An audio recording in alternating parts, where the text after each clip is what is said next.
En 1983, un arqueólogo desapareció bajo las calles de Oaxaca. 39 años después, un mapa encontrado en una caja de seguridad reveló que él sabía exactamente lo que buscaba y por qué nunca debió haberlo encontrado. Antes de continuar con esta historia, te invito a que te suscribas a Ecos del Silencio, porque si algún día descubrimos qué pasó realmente en esos túneles, lo sabrás primero aquí. Activa la campanita porque esta es una historia que el gobierno mexicano preferiría que nunca escucharas. Oaxaca no es solo una ciudad. Es un palimpsesto viviente donde cada capa de historia se superpone a la anterior sin borrarla completamente. Los zapotecas construyeron aquí mucho antes de que los españoles llegaran con sus iglesias barrocas y sus plazas coloniales. Y debajo de todo eso, dicen algunos, existe algo más antiguo todavía. Algo que nunca fue español ni zapoteca. Algo que prefiere permanecer oculto. Las calles empedradas del centro histórico crujen con secretos que tienen siglos de antigüedad. Los muros de adobe y piedra volcánica guardan voces que nunca terminaron de hablar. Y bajo los adoquines coloniales hay vacíos, espacios que no aparecen en ningún mapa oficial, cavidades que las autoridades insisten en que no existen, aunque docenas de residentes aseguran haber escuchado ecos provenientes de debajo de sus propios pisos. Dr. Ernesto Villarreal tenía 42 años cuando desapareció. Era arqueólogo de la Universidad Nacional Autónoma de México, especialista en civilizaciones prehispánicas del sur. Tenía un rostro anguloso que parecía tallado en la misma piedra que estudiaba y una obsesión que consumía cada hora de vigilia: demostrar que bajo Oaxaca existía un sistema de túneles que predataba la fundación española de la ciudad en 1532. No era el primero en sugerirlo. Crónicas coloniales del siglo XVII mencionaban pasadizos indígenas que los frailes ordenaron sellar. Testimonios de vecinos a lo largo de décadas hablaban de sonidos subterráneos, de corrientes de aire que emergían de grietas en sótanos antiguos, de perros que ladraban a paredes sólidas como si percibieran algo al otro lado. Pero Ernesto no se conformaba con rumores. Había pasado 3 años realizando estudios de georradar en el centro histórico, siempre chocando contra el mismo muro burocrático. El Instituto Nacional de Antropología e Historia negaba permisos para excavaciones. La presidencia municipal archivaba sus solicitudes sin respuesta. Colegas que inicialmente apoyaban su investigación comenzaron a distanciarse, algunos murmurando que ciertas cosas era mejor dejarlas donde estaban. Ernesto interpretó ese silencio no como advertencia, sino como confirmación. Si no había nada que ocultar, ¿por qué tanto esfuerzo en impedir que buscara? Vivía solo en un apartamento del barrio de Jalatlaco, a 10 minutos a pie del Zócalo. Su espacio personal era un caos organizado de mapas antiguos, fotografías aéreas, estudios geológicos y planos arquitectónicos superpuestos. En las paredes había marcado con hilo rojo las ubicaciones donde había detectado anomalías en el subsuelo. Vacíos inexplicables, densidades irregulares, patrones geométricos que no correspondían a sistemas de drenaje modernos ni a cimentaciones coloniales. Los hilos convergían en un punto específico, debajo de la iglesia de Santo Domingo, una de las estructuras más emblemáticas de la ciudad. Su asistente de investigación, una joven llamada Patricia Ramírez, era la única persona en quien Ernesto confiaba plenamente. Ella había sido testigo de algo que cambió la dirección de toda la investigación. 3 meses antes de la desaparición, mientras revisaban archivos en la biblioteca del exconvento, encontraron un documento que no debería haber estado ahí. Era una carta de 1847, escrita por un ingeniero francés contratado para reforzar los cimientos de la iglesia tras un terremoto. En ella, el ingeniero describía con detalle clínico el descubrimiento de una entrada sellada con piedras volcánicas y argamasa. Decía que al remover algunas piedras había sentido una corriente de aire que apagó sus antorchas, que había descendido apenas 3 metros en la oscuridad antes de que el pánico lo obligara a retroceder, y que bajo órdenes del obispo, la entrada fue sellada nuevamente con concreto y mampostería, y todos los registros del hallazgo fueron destruidos. Todos menos ese, que sobrevivió por error archivístico durante 136 años. Patricia recordaba perfectamente la expresión de Ernesto al leer esa carta. No era triunfo, era algo más inquietante: reconocimiento. Como si finalmente hubiera encontrado la pieza que confirmaba algo que siempre había sabido, pero nunca pudo demostrar. Esa noche, Ernesto le dijo algo que ella nunca olvidaría. Si algo me pasa, Patricia, no dejes que digan que estaba loco. Todo está en los mapas, todo está debajo de nosotros, y alguien ha gastado mucho esfuerzo en asegurarse de que nadie lo encuentre. Durante las siguientes semanas, el comportamiento de Ernesto cambió. Se volvió más cauteloso, más reservado. Dejó de mencionar su investigación en público. Empezó a hacer copias de todos sus documentos y a guardarlas en lugares diferentes. Le dijo a Patricia que si algo le ocurría, ella debía esperar, no actuar de inmediato, esperar hasta que el momento correcto llegara, y entonces revelar todo. Ella no entendía por qué tanta precaución. Ahora sí. Las últimas semanas antes del 23 de noviembre de 1983 fueron de tensión creciente. Ernesto había conseguido, por medios que nunca explicó completamente, acceso nocturno a los sótanos de la iglesia de Santo Domingo. Oficialmente iba a realizar un estudio de humedad en las criptas coloniales. En realidad, buscaba la entrada sellada que el ingeniero francés había descrito 136 años atrás. Patricia lo ayudó a transportar equipo de medición, linternas de alta potencia y, curiosamente, cuerdas de escalada. Cuando ella preguntó para qué las necesitaba en un estudio de humedad, Ernesto simplemente sonrió y dijo: precauciones. El 22 de noviembre, un día antes de su desaparición, Ernesto llegó al apartamento de Patricia sin previo aviso. Estaba agitado, casi eufórico. Le mostró fotografías que había tomado en los sótanos. En ellas se veía claramente una sección de muro que difería del resto.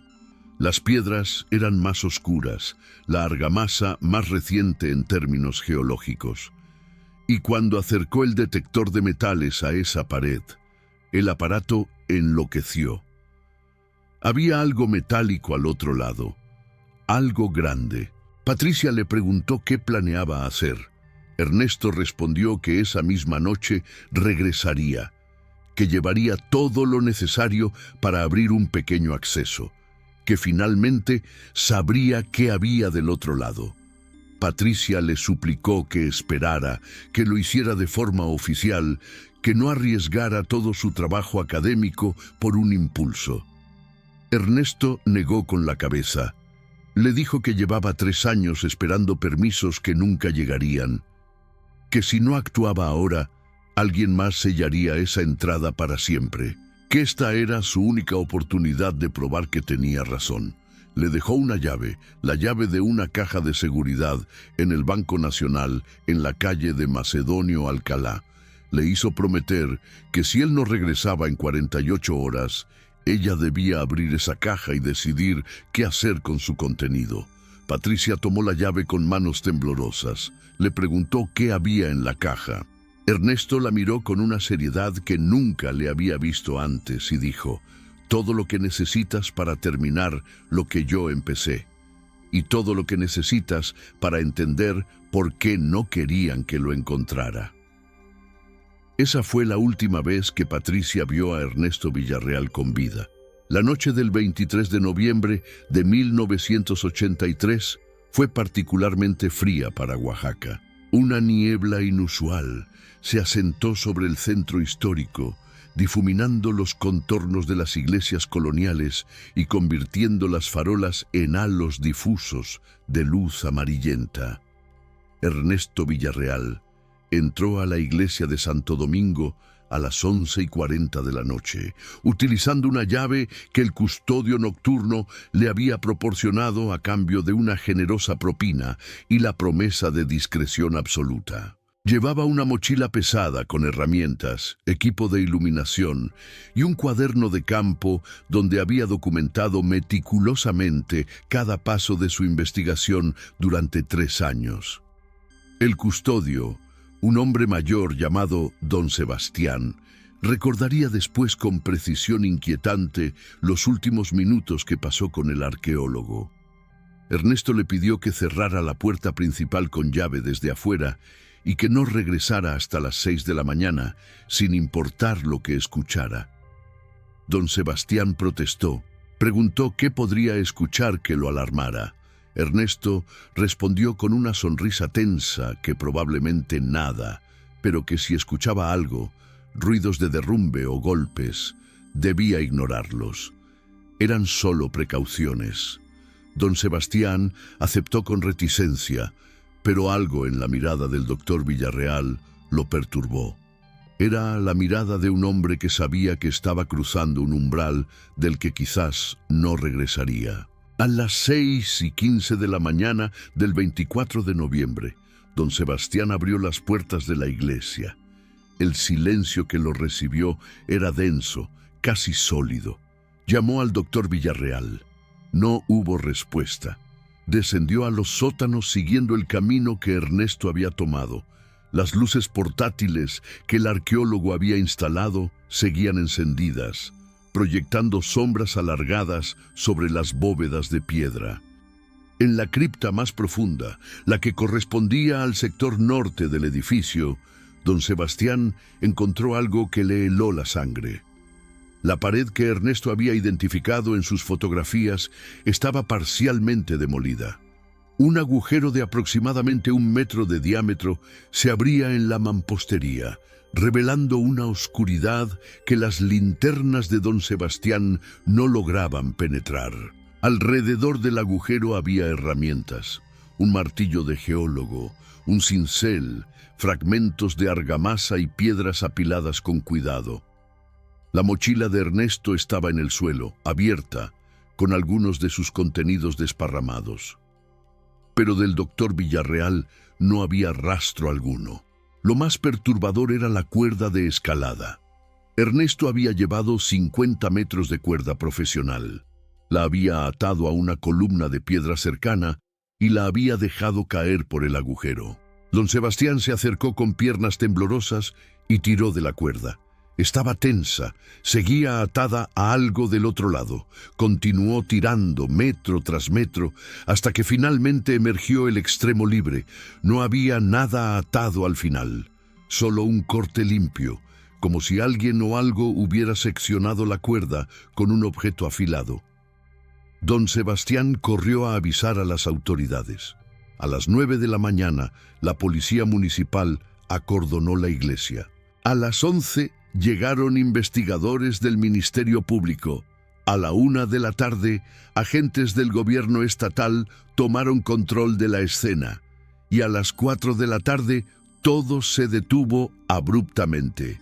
Funcionarios federales del Instituto Nacional de Antropología e Historia se presentaron con documentación que otorgaba jurisdicción exclusiva sobre el caso debido a que involucraba patrimonio arqueológico nacional. La policía local fue desplazada. Los investigadores estatales fueron retirados. Y la iglesia fue cerrada al público por tiempo indefinido bajo el pretexto de trabajos de restauración urgentes. Patricia Ramírez se enteró de la desaparición de Ernesto esa misma tarde, cuando un amigo común le llamó alarmado. Ella corrió hacia la iglesia de Santo Domingo, pero encontró el perímetro sellado con vallas metálicas y guardias de seguridad privada que no permitían el acceso ni siquiera a residentes del área. Intentó hablar con las autoridades. Le dijeron que no había ninguna investigación en curso, que el doctor Villarreal no había desaparecido oficialmente, que probablemente se trataba de un malentendido. Cuando Patricia insistió, mencionando que ella era su asistente de investigación y que tenía información relevante, un funcionario del INAH la llevó aparte y le dijo algo que la dejó congelada. «Señorita Ramírez, le conviene olvidar este asunto. El doctor Villarreal estaba involucrado en actividades no autorizadas que comprometían la seguridad de monumentos históricos. Si usted continúa haciendo preguntas, podría ser considerada cómplice. Le sugiero que regrese a su vida normal y deje que las autoridades competentes manejen esto». Aterrada y confundida, Patricia regresó a su apartamento. Esa noche no durmió. Al día siguiente, las noticias locales mencionaron brevemente que un investigador había sufrido un accidente en una iglesia del centro histórico y estaba siendo atendido en un hospital privado. No dieron nombres, no proporcionaron detalles. Y cuando Patricia llamó a todos los hospitales de la ciudad, ninguno tenía registro de Ernesto Villarreal. Era como si el hombre hubiera sido borrado de la existencia. Pasaron 48 horas. Patricia recordó la llave, la caja de seguridad, la promesa que le había hecho a Ernesto. Con manos temblorosas, se dirigió al Banco Nacional, en la calle de Macedonio Alcalá. Presentó la llave y su identificación. El empleado verificó los registros y la condujo a la bóveda de seguridad. La caja era de tamaño mediano, metálica, sin ninguna marca distintiva. Patricia la abrió con dedos que apenas le respondían. Dentro había 3 objetos. El primero era un sobre manila grueso que contenía copias de todos los estudios de georradar de Ernesto, fotografías de las anomalías subterráneas, mapas históricos con anotaciones y la carta del ingeniero francés de 1847. El segundo era un cuaderno de campo, el diario personal de Ernesto, donde había documentado no solo sus hallazgos científicos, sino también sus pensamientos más privados, sus sospechas, sus miedos crecientes de que su investigación estaba tocando algo que poderosas fuerzas preferían mantener oculto. Y el tercero era un mapa. No un mapa moderno, sino una copia fotostática de un plano que parecía tener siglos de antigüedad. Estaba en mal estado, con bordes quemados y manchas de humedad, pero lo que mostraba era inconfundible. Un sistema de túneles bajo el centro histórico de Oaxaca, con ramificaciones que se extendían como raíces de un árbol gigantesco, conectando puntos específicos. La iglesia de Santo Domingo, el palacio de gobierno, el antiguo convento de Santa Catalina, y en el centro de todo, marcado con un símbolo que Patricia no reconocía, un punto etiquetado en latín antiguo, Ostium Vetitum, la puerta prohibida. En una nota manuscrita adjunta al mapa, Ernesto había escrito: «Si estás leyendo esto, significa que tenías razón en tus advertencias y yo fui demasiado imprudente. Este mapa es real. Lo obtuve de un coleccionista privado en Ciudad de México que lo había heredado de su abuelo, quien a su vez lo había encontrado en los archivos del arzobispado durante la Revolución. Los túneles existen. No son zapotecas ni coloniales, son anteriores a ambos, y están protegidos por algo más que piedra y argamasa. No intentes seguirme, pero tampoco dejes que esto muera conmigo. Espera el momento correcto, cuando sea seguro, cuando puedas hacerlo sin arriesgar tu vida. Entonces, cuenta la verdad. E.V. Patricia cerró la caja de seguridad con lágrimas corriendo por sus mejillas. No por tristeza, sino por rabia impotente. Ernesto había desaparecido. Las autoridades negaban que hubiera sucedido algo. y ella tenía en sus manos la prueba de que bajo sus pies existía un secreto que alguien estaba dispuesto a matar para proteger. Esa noche tomó una decisión. Guardaría todo. No hablaría con nadie. Esperaría, exactamente como Ernesto le había pedido. Esperó 39 años. El 11 de marzo de 2022, Patricia Ramírez tenía 63 años. Había construido una carrera respetable como restauradora de arte colonial. Había criado 2 hijos, había enviudado y había guardado el secreto de Ernesto Villarreal en un lugar tan profundo de su corazón que a veces casi podía convencerse de que nada de aquello había sido real. Casi, porque cada vez que caminaba por el centro histórico de Oaxaca y pasaba frente a la iglesia de Santo Domingo, sentía el peso de esa llave que ya no existía físicamente, pero que seguía grabada en su memoria. Y cada vez que leía noticias sobre construcciones en el centro histórico que eran misteriosamente canceladas, o sobre edificios antiguos que colapsaban en sótanos que oficialmente no deberían existir, sabía que Ernesto había estado en lo cierto. Pero el 11 de marzo de 2022, algo cambió.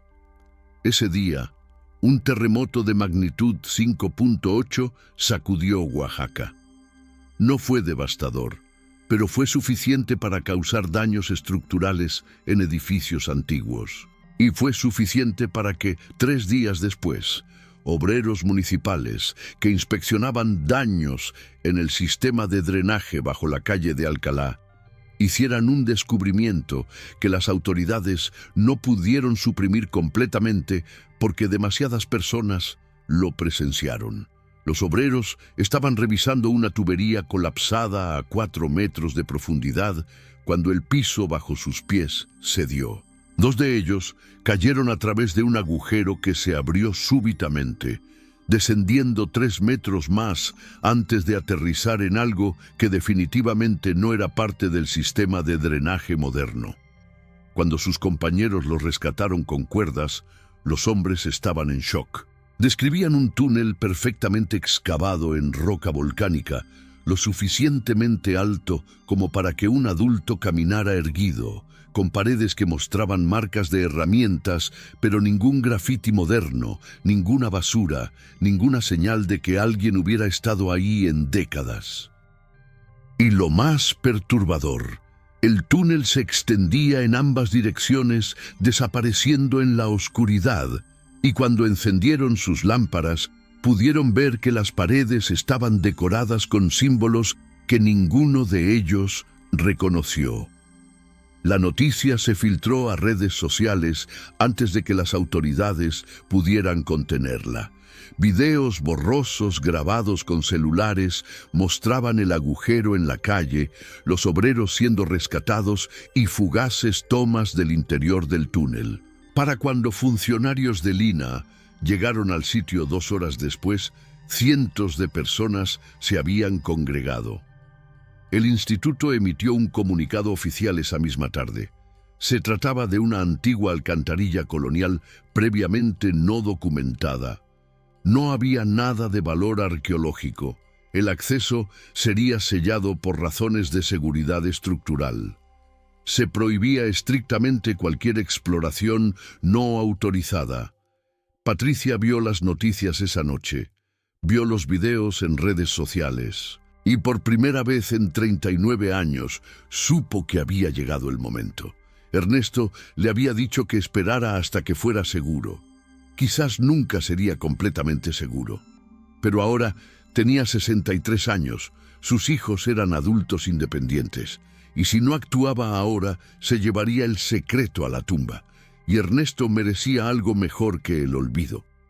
Contactó a un periodista de investigación de la Ciudad de México llamado Javier Ortiz. Javier tenía reputación de no dejarse intimidar por presiones gubernamentales y de verificar meticulosamente sus fuentes antes de publicar. Patricia le contó la historia completa. Le mostró las copias de los documentos que había mantenido ocultos durante casi 4 décadas. los estudios de georradar, la carta del ingeniero francés, el mapa con la puerta prohibida, el diario personal de Ernesto. Javier escuchó sin interrumpir, tomando notas, verificando fechas, haciendo preguntas específicas sobre detalles que solo alguien que realmente hubiera vivido esos eventos podría responder. Le tomó 3 meses verificar todo. Encontró los registros de empleo de Ernesto en la UNAM. Localizó a don Sebastián, el custodio nocturno de la iglesia, quien ahora tenía 92 años y vivía en un asilo. El anciano confirmó cada detalle de aquella noche de 1983. Recordaba el agujero en la pared, recordaba la cuerda cortada, recordaba cómo los agentes federales lo habían interrogado durante horas y luego le habían hecho firmar un documento de confidencialidad que lo aterrorizó lo suficiente como para nunca hablar del tema durante casi 40 años, hasta ahora. Porque don Sebastián también sabía que no le quedaba mucho tiempo y quería que alguien supiera la verdad antes de morir. Javier también investigó los registros oficiales. No encontró ningún reporte policial sobre la desaparición de Ernesto Villarreal en 1983. Ningún caso abierto, ninguna investigación. Oficialmente, Ernesto simplemente había dejado su puesto en la UNAM y había desaparecido de los registros, como si un hombre de 42 años con una carrera académica establecida hubiera decidido evaporarse sin dejar rastro. Javier también descubrió algo más. En los últimos 40 años, al menos 8 investigadores, ingenieros y arqueólogos habían solicitado permisos para realizar estudios del subsuelo en el centro histórico de Oaxaca. Todas las solicitudes habían sido denegadas, y 3 de esos solicitantes habían muerto en circunstancias catalogadas oficialmente como accidentes: un ahogamiento, un ataque cardíaco y una caída en su propia casa. El artículo de Javier Ortiz se publicó el 8 de junio de 2022 en uno de los periódicos de mayor circulación nacional. Ocupó 4 páginas completas con fotografías, documentos escaneados, testimonios y un análisis detallado de las inconsistencias en la narrativa oficial. El título era directo: El arqueólogo que desapareció buscando túneles que el gobierno niega que existan. 39 años después, su asistente rompe el silencio. La reacción fue inmediata y violenta. El INAH emitió un comunicado desestimando el artículo como sensacionalismo irresponsable, basado en rumores no verificados. El gobierno de Oaxaca amenazó con demandar al periódico por difamación. Funcionarios federales calificaron toda la historia como una teoría de conspiración sin fundamento, pero algo había cambiado. Las redes sociales explotaron. Hashtags sobre los túneles de Oaxaca se volvieron tendencia. Equipos de noticias internacionales comenzaron a contactar a Patricia. Y lo más importante, personas comenzaron a hablar. Residentes del centro histórico que durante años habían mantenido silencio sobre ruidos subterráneos, sobre grietas en sus sótanos que revelaban vacíos imposibles, sobre experiencias extrañas en edificios antiguos. El muro de silencio que había protegido el secreto durante décadas comenzó a resquebrajarse. Patricia dio entrevistas cuidadosamente seleccionadas. No hizo afirmaciones sensacionalistas. Simplemente presentó los hechos. Mostró los documentos. Dejó que la evidencia hablara por sí misma.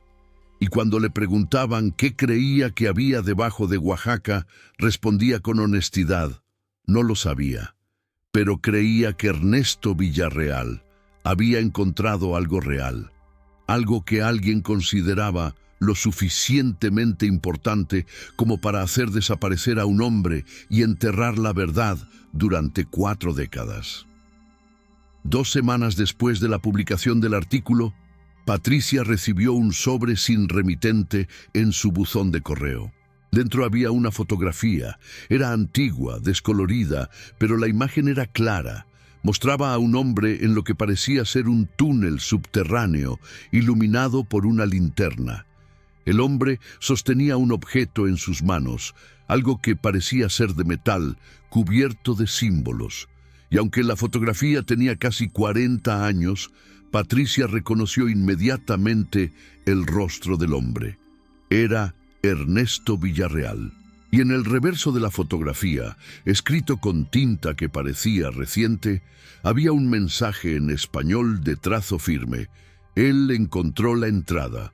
Usted acaba de abrir la puerta. Ahora no pueden volver a cerrarla. Patricia nunca supo quién envió esa fotografía, pero la guardó como había guardado todos los secretos de Ernesto durante 39 años. Y esperó a ver qué sucedería después. Lo que sucedió después fue algo que ni Patricia ni las autoridades anticiparon. La presión pública se volvió insostenible. Organizaciones de derechos humanos comenzaron a exigir una investigación formal sobre la desaparición de Ernesto Villarreal en 1983. Académicos de instituciones internacionales solicitaron acceso a los archivos del INAH relacionados con el Centro Histórico de Oaxaca. Y lo más significativo, el Congreso del Estado convocó a audiencias públicas donde funcionarios tuvieron que testificar bajo juramento sobre qué sabían acerca de estructuras subterráneas no documentadas en la ciudad. El INAH finalmente cedió parcialmente. En agosto de 2022, autorizó un estudio limitado del subsuelo, utilizando tecnología de georradar de última generación. Los resultados fueron presentados en una conferencia de prensa 3 meses después. El funcionario que los presentó parecía profundamente incómodo. Los estudios confirmaban lo que Ernesto Villarreal había sostenido 40 años atrás. Existían anomalías significativas en el subsuelo del centro histórico. Cavidades que no correspondían a infraestructura moderna ni a cimentaciones coloniales conocidas. Estructuras que mostraban patrones geométricos consistentes con construcción intencional, no con formaciones naturales. Y lo más perturbador, algunas de estas estructuras parecían conectarse formando una red que se extendía por kilómetros bajo la ciudad. El funcionario enfatizó que estos hallazgos eran preliminares, que se necesitaban más estudios, que bajo ninguna circunstancia se autorizarían excavaciones porque podrían comprometer la estabilidad de monumentos históricos en la superficie. Que el acceso público a cualquier túnel existente estaba absolutamente prohibido por razones de seguridad. Cuando un periodista le preguntó directamente si las autoridades habían sabido sobre estas estructuras antes del artículo de Patricia Ramírez, el funcionario respondió con evasivas técnicas y terminó la conferencia abruptamente. Pero la evidencia estaba ahí, en mapas de georradar proyectados en pantallas gigantes para que todos los vieran. Los túneles existían. Ernesto Villarreal no había estado persiguiendo fantasmas, y alguien había permitido que desapareciera sabiendo que tenía razón. Patricia observó la conferencia de prensa desde su casa con emociones encontradas.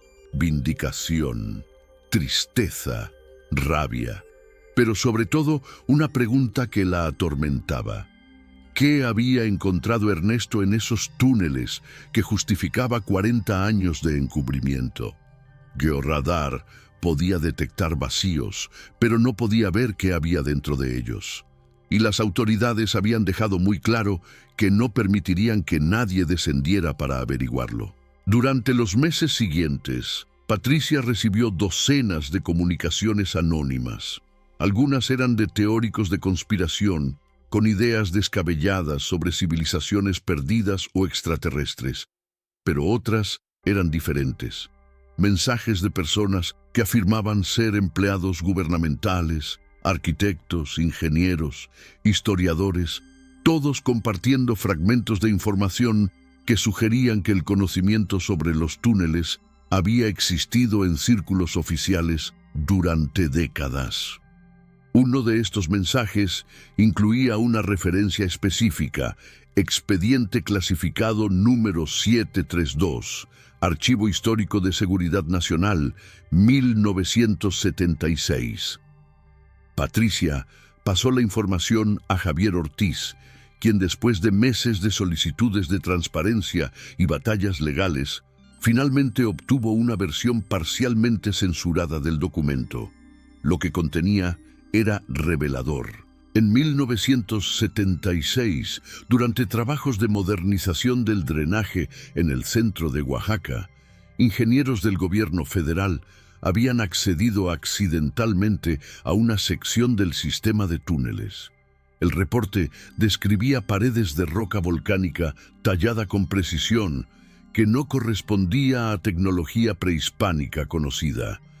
Mencionaba símbolos que no coincidían con ningún sistema de escritura zapoteca o mixteca catalogado, y describía objetos encontrados en uno de los pasadizos, implementos de metal que análisis preliminares databan como anteriores a la llegada de los españoles, lo cual era arqueológicamente imposible porque las culturas prehispánicas de Oaxaca no dominaban la metalurgia avanzada. El reporte concluía con una recomendación: sellar permanentemente todos los accesos descubiertos, clasificar la información como seguridad nacional y prohibir cualquier investigación adicional sin autorización presidencial directa.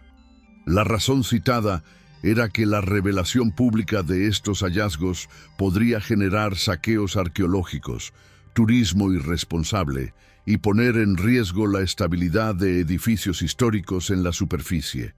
Pero entre líneas se leía algo más: miedo, incertidumbre sobre lo que realmente significaban esos túneles, y una decisión deliberada de enterrar el conocimiento antes de enfrentar preguntas que nadie sabía cómo responder.